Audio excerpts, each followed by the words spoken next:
O que é João interessante 6, sobre né? a filosofia, o que é interessante sobre a filosofia do bem e do mal em Jesus é que ele faz o bem, ensina o bem e enfrenta o mal, mas ele não traz e não argumenta metafisicamente a respeito do assunto, até porque é uma argumentação absolutamente improdutiva.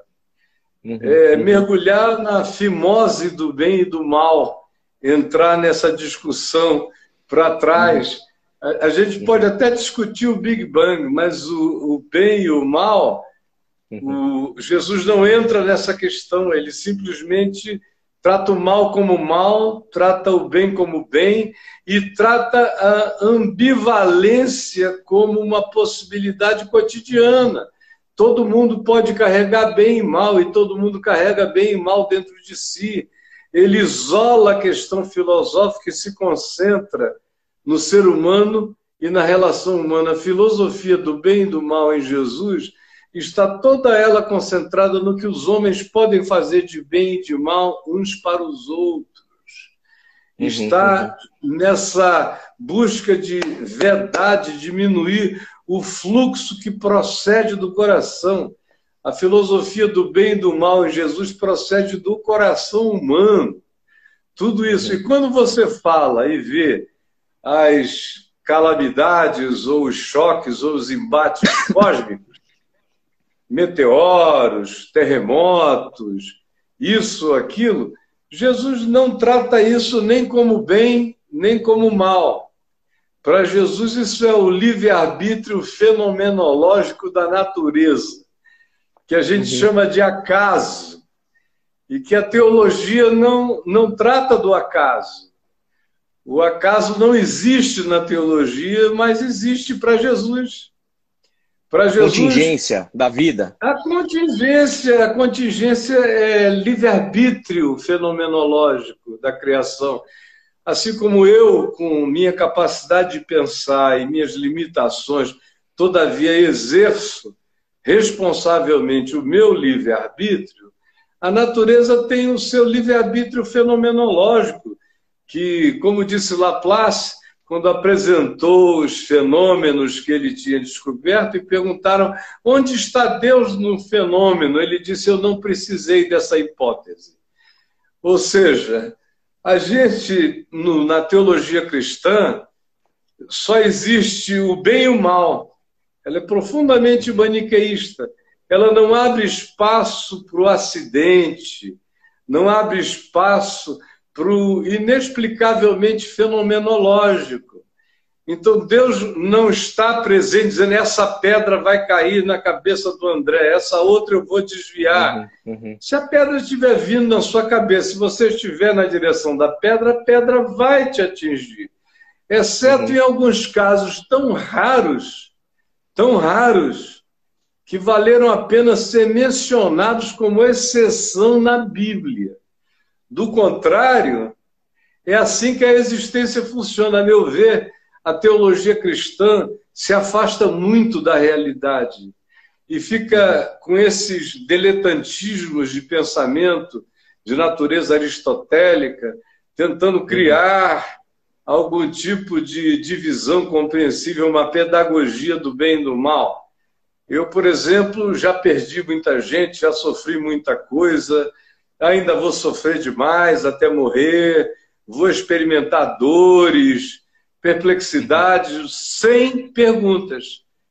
Eu aprendi com o meu pai que a filosofia de Jesus a gente só discerne pela fé porque ela não nos chega como uma explicação que pretenda atender a nossa racionalidade ciosa por respostas.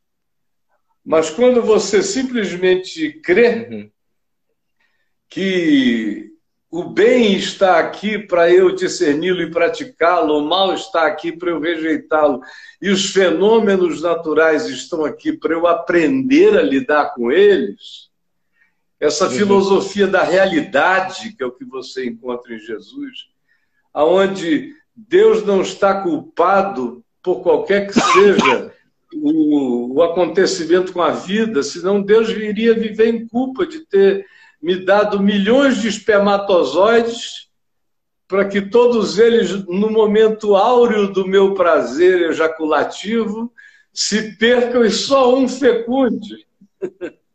Então, o próprio ato da formação da vida já lidar com aquilo que nós humanos chamamos de um desperdício enorme. E que, no contexto da realidade da vida, não é desperdício, é semeadura. É como o semeador que saiu a semear, jogou 4 sementes, só uma vingou, outras se perderam. A existência mistura soberania de Deus, livre-arbítrio humano e livre-arbítrio do fenômeno natural, universal, que nos cerca. Então, o indivíduo está com lepra. A pergunta é por quê? Por que ele está com lepra? Quando é a gente que está, a pergunta é pior ainda. Meu Deus, por que eu? Mas, na realidade, pode ser qualquer um. A gente foi chamado e recebeu a possibilidade de viver, de existir, e se tivermos mente saudável de pensar, mas não existe explicação razoável em nenhuma filosofia do mundo ou da Terra para a questão do bem e do mal, porque a questão do bem e do mal não são explicáveis. Eu posso, no máximo, dizer que o mal decorre do bem por antítese. Por antítese, eu posso recorrer a esses recursos, mas, a meu ver, eles são ainda tão infantis. A coisa mais extraordinária é você ver as pessoas que atravessaram as piores agruras dessa existência. Em geral, são aquelas que saem melhores do lado de lá. E os indivíduos que nunca enfrentaram nada a respeito da vida fazem filosofia a respeito do bem e do mal. Então, tem alguma coisa séria para nos ser ensinada aí, de como a filosofia, da maioria das vezes, sobre o bem e o mal, é um exercício de diletantismo de quem não está sofrendo nada. Porque quem entrou na bagaça da dor, esse sai daí não com a questão do bem e do mal, sai daí com a questão de como é possível melhorar a vida, já que as circunstâncias são tão implacáveis dentro das quais a gente existe. O resto, para mim, cai num campo que interessa muito pouco a realidade humana.